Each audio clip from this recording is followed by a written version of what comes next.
Bonsoir, messieurs et dames. Merci de nous rejoindre à ce JDS, journal du dimanche soir. Plusieurs sommets et sujets plutôt au sommaire de ce rendez-vous.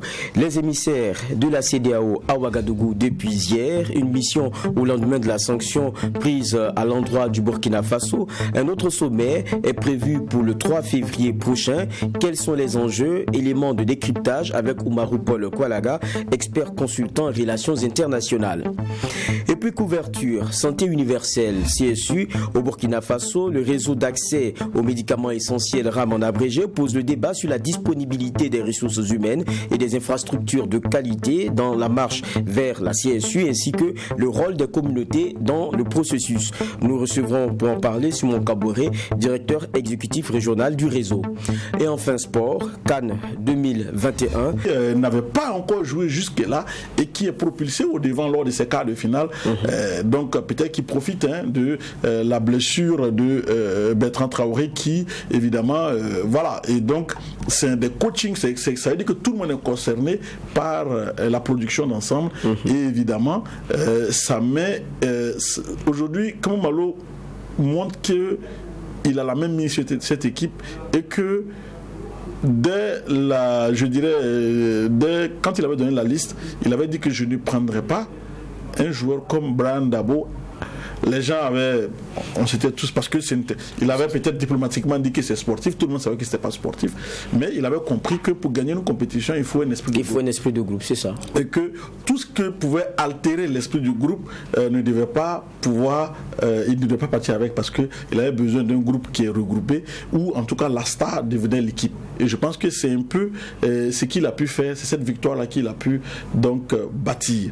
Et aujourd'hui, quand Malo ne doit rien à personne, il a su trouver le mot juste pour galvaniser donc les joueurs. Et après, vous avez entendu ce que Blati Touré a dit, il y a quelque chose aussi que les jeunes joueurs aussi veulent écrire, parce qu'ils ont aussi l'histoire à écrire, l'histoire de leur football, et ils ont aussi une revanche à prendre. Vous prenez un gars comme donc Guira, qui a une revanche à prendre, une revanche personnelle à prendre, parce qu'il était donc il devait être de l'épopée de 2013, il ne l'a pas été. Voilà, et il était pratiquement dans l'antichambre d'un joueur comme Charles Kaboré et il n'a jamais eu la chance de pouvoir briller. Et aujourd'hui, il estime que c'est vrai que c'est peut-être le plus ancien, mais il estime que c'est bon temps de briller et je dois pouvoir prouver. Et je pense qu'il est parti avec des joueurs comme ça qui sont assez revanchards, qui ont quelque chose à prouver et qui aujourd'hui, et que cela, ils arrivent à détenir cela. Vous avez un joueur comme Gustavo Sangaré qui a été donc mis en lumière lors de ces éliminatoires de la Coupe du Monde, un jeune qu'on ne connaît pas et qui, grâce à son talent, se dit que je n'ai peut-être pas eu la chance de pouvoir évoluer dans un grand club, mais j'estime que l'opportunité est pour moi parce que j'ai des qualités pour pouvoir briller dans un autre club et donc l'occasion est belle pour moi de faire sur l'étalage de mes preuves. Et je pense que c'est un peu ça. Vous avez Dongo Ouattara qui, avec la qualité qu'il a, qui a été donc recruté à Lorient, aujourd'hui sa valeur marchande est passée à 51 millions d'euros. C'est pour dire que ces jeunes-là ont compris qu'il y a quelque chose à faire. Il y a une opportunité qu'il faut saisir pour se mettre véritablement en lumière parce qu'ils ont des qualités, en termes de qualité intrinsèque. Et aujourd'hui, ils ont brûlé la politesse, ils ont été vraiment gonflés de façon psychologique. Et aujourd'hui, voilà le résultat que ça donne. Et je pense que c'est à l'actif du Burkina Faso qui, quoi qu'on dise, ne joue pas en fonction de l'adversaire, mais joue en fonction de ses propres forces. Et je crois que c'est ce qui est important, parce que ce qui fait la différence avec les autres équipes, c'est qu'on a tendance à regarder les points faibles de l'autre équipe pour pouvoir appuyer. Alors que là, quand vous regardez les étalons jouer, les étalons ne se fient à aucun adversaire, mais plutôt sur ses propres forces pour pouvoir évoluer avec des transitions rapides et des joueurs qui sont capables donc d'aller défier ou en tout cas d'aller faire parler leur puissance, leur technique, leur qualité.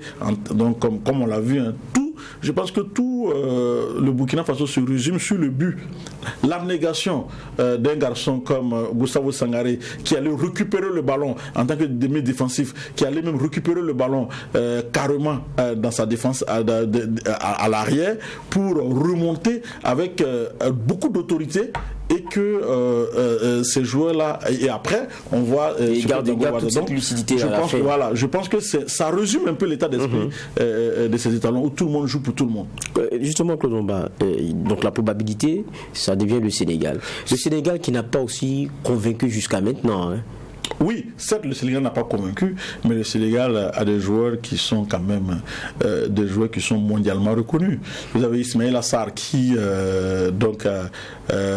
avec la blessure, on a vu tout ce qu'il y avait avec Watford, les discussions, mais quand même, Aliou Cissé l'a gardé. Aujourd'hui, Ismaël Assar qui marque pour le Sénégal, ça veut dire que c'est un joueur qui est important. Vous avez Sadio Mané, vous avez Kalidou Koulibaly, vous avez des individualités qui sont assez fortes et qui s'expriment sur l'échiquier du football international et même au niveau européen et même mondial. Donc du coup, c'est des joueurs qui sont aguerris pour la compétition. Maintenant, le Burkina Faso connaît très bien cette équipe du Sénégal.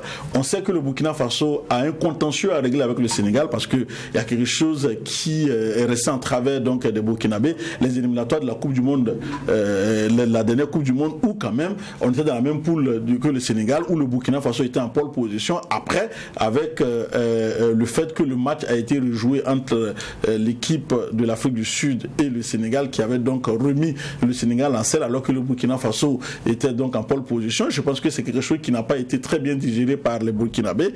Donc du coup, il y a une revanche à prendre. Et là, et ça fait que c'est tout l'intérêt de cette demi-finale qui se profile à l'horizon. Donc je pense que et le Burkina Faso n'a pas je pense que c'est vrai que le Sénégal à un moment donné, avec toutes ses stars, et le Burkina Faso les avait battus avec donc la première donc de Jonathan Pitroapa ici au stade du Katout face donc à l'armada des Sénégalais. Je pense que ça aussi ça trotte. Ça veut dire que les Burkinabés, par rapport à l'ascendance psychologique, n'ont pas à craindre face à une équipe comme le Sénégal, au-delà des grands noms, puisque le Burkina Faso avec une équipe qui était totalement en reconstruction, les Jonathan Pitroapa avec donc Kamou Malo, et je dis Kamou Malo avec Drissa Malou Saboteur, les étalons ont pu tenir la dragée haute à cette équipe-là, alors que bon, le Sénégal était donné comme véritablement l'orgue africain.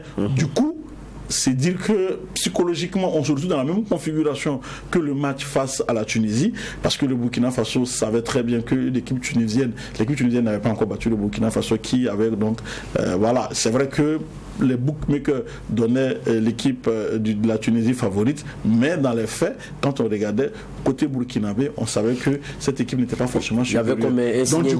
Donc du coup, psychologiquement, les étalons seront, moi je l'avais dit, psychologiquement les étalons seront mieux à l'aise à aborder une équipe du Sénégal. Le Sénégal qui sera obligé d'aller chercher l'équipe du Burkina Faso, et le Burkina Faso est véritablement à l'aise quand on vient la chercher, parce que quand vous avez des joueurs qui sont aussi rapides, parce que le Burkina Faso, quoi qu'on dise, a une ligne offensive qui est assez inédite, avec des joueurs très rapides devant, et donc le Burkina Faso va biser sur cette force-là. Et rappelez-vous qu'on a une défense qui est également aussi très solide, avec un Edmond Tapsoba de Leverkusen qui est très rassurant, et également aussi un Hervé Kofi, ce qui fait que le capital confiance du Burkina Faso s'agrandit par rapport donc à la perspective d'une finale.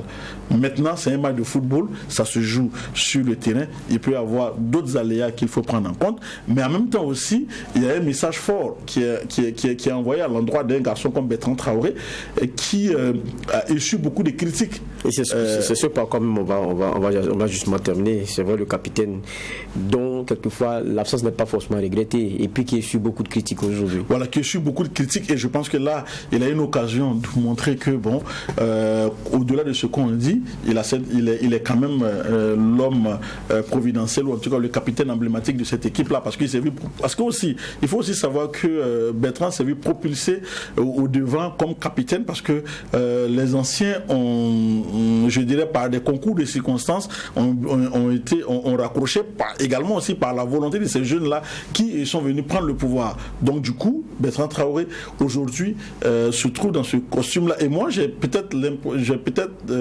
dire que Bertrand Traoré doit être Bertrand Traoré. Il ne faut pas qu'il cherche à être l'homme providentiel et qu'il se mette au collectif. Qu'il joue son match et de façon libérée. De toutes les façons, tout le monde sait que c'est un joueur de qualité. Au-delà de ce ce que les gens disent, je pense qu'il a quand même sa place dans cette équipe-là et que bon, face au Sénégal, il aura l'occasion de prouver que bon, il aura manqué à cette équipe. On va donc souhaiter le meilleur pour le Burkina face au Sénégal. Dans tous les cas, dimanche prochain, on sera ici pour analyser tout cela et on espère que ça sera pour parler cette fois-ci de nos forces pour la finale. Merci bien.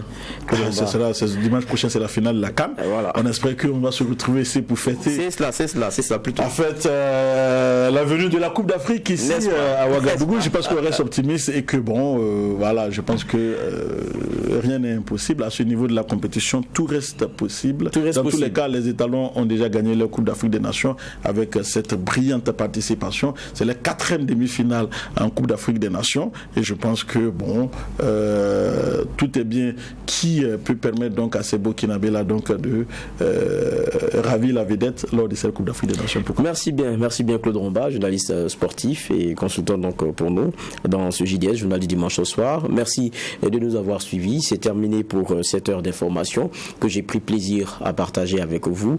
Le rendez-vous est pris pour dimanche prochain et d'ici là, portons-nous bien.